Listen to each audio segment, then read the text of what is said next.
Hello everyone! In this video, I'm going to show you how to transfer money from DoorDash to Apple Pay. First, open the Dasher app and go to the Account tab at the bottom middle of the screen.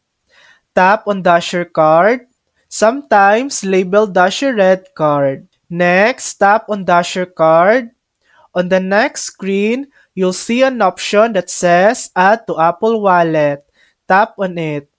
If you're prompted to choose a device, select your iPhone name.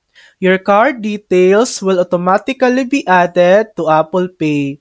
Just review and accept the terms and condition. And that's it.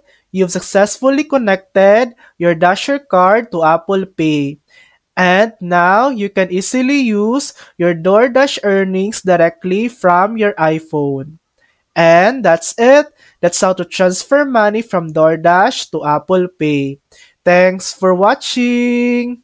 If this video helped you, please like and subscribe for more helpful tutorials.